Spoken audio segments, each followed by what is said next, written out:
little bit more on the design part. I wanted to share with you tools to make these documents attractive and clear and easy to read. And what I like to do when I have to design a document, also an important one, is to get inspiration from websites such as Google, Pinterest, or Issuu. So usually I would research the terms annual report 2020. And by putting the date, the year we're in, it allows me to have a lot of examples of designs that are trending. This helps me get in line with what's being done. It's a good thing because it allows you to see different ways you can structure your document. It gives you an idea of the geometric shapes and also the color schemes that are currently being used. It's not about copying, but it's more about seeing what's being done and choosing elements that I'd like to incorporate in my design and give me kind of a creative brainstorming to kick the designing process. Then when you have the idea and when you have the content, you start writing. And you can use very simple applications to do so. For example, your basic Word or OpenOffice. The Apple version is Pages, which is what I use. You don't have to have expensive programs, and you can just go with whatever comes with your computer. But one thing that you can do is to go on Canva. One tool that's really helpful when composing your document is the template. So when you navigate through Canva, you search the item annual report. It will suggest templates to work with that are very cool, very simple and modern, and you can work from that. Then you have the model, and you just have to put your elements, add your images, write your text. For me, the main thing is really about structure of content and layout.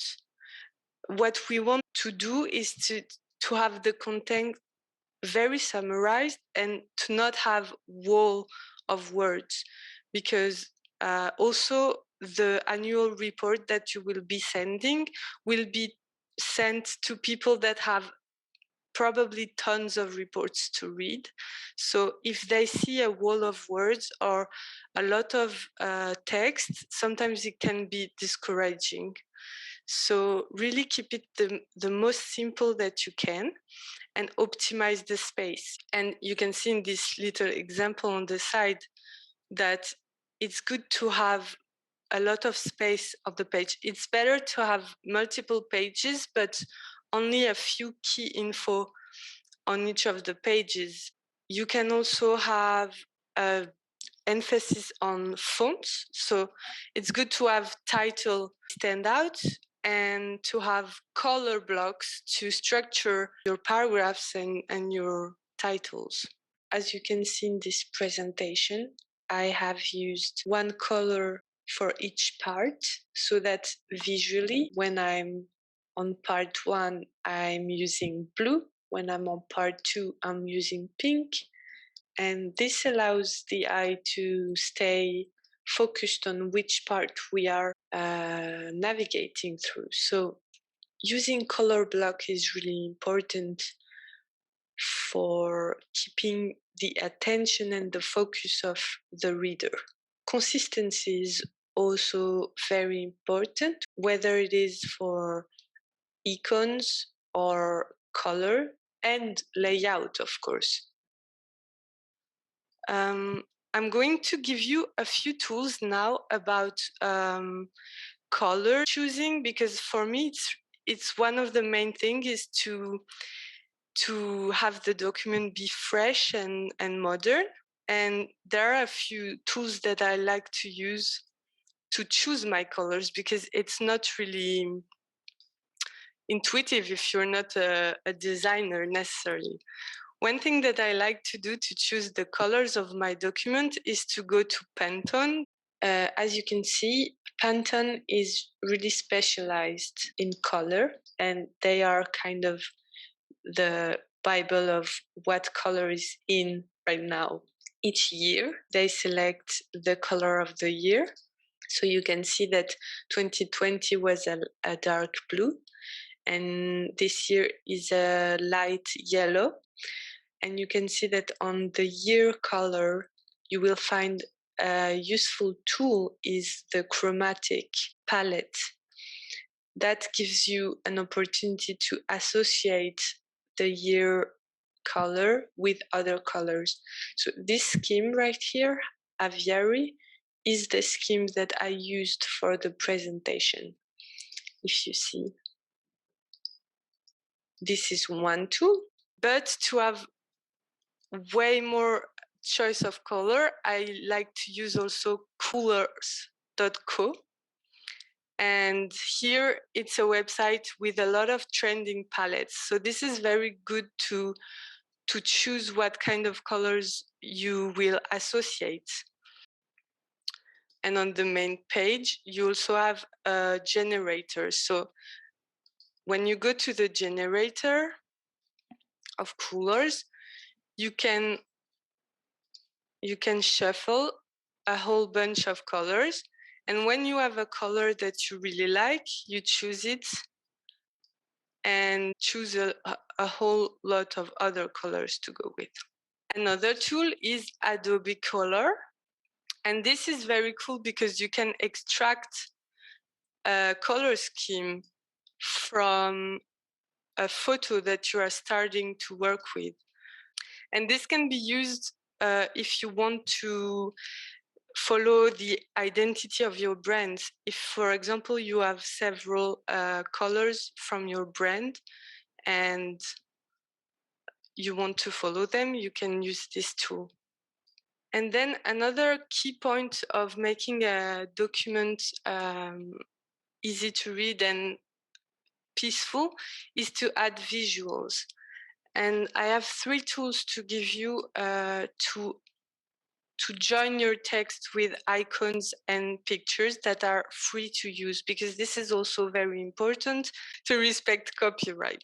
So Flaticon is one that I really like to use for icons.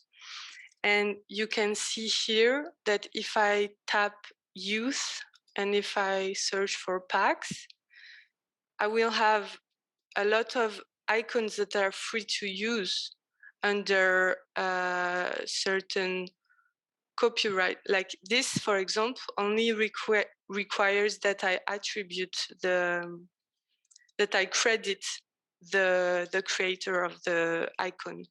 So Flaticon is really cool for icons.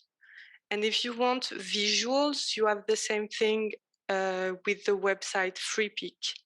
So for example, if you have a flyer to create and you want a picture of youth, you will go here and search for free images of youth. And you'll have samples of things that you can use from creators under certain licenses. And usually it just requires for you to put the name of the creator. And this is a really good tool also. And you can do the same with Flickr for picture. So for example, if you have a group of young people coming to your city and you need a visual to show that it's going to be in Strasbourg, let's say, you can go to Flickr and you can search for the Creative Commons. And here you'll have a lot of pictures that are free for non-commercial use that you can use from. Okay, so those are a few of the websites and tools that I use frequently to do my documents. And once the annual report is finished, the last question is, where do we publish it? So usually I publish the documents on our website. As you can see here on our website, we have a little library where we put all of our documents. So the annual report is always available on the website. And we also like to use issue because it gives, on issue, you can really go over the pages of your document as if it was printed, and it gives this little booklet navigation. So it's an ecological way to give your report everywhere in Europe without printing it and using postal. Bye bye. Thank you so very much. much. Thank you so Thank much. you. For Thank you everything. for joining. Great. Thank you. Bye. Bye. See you, everyone.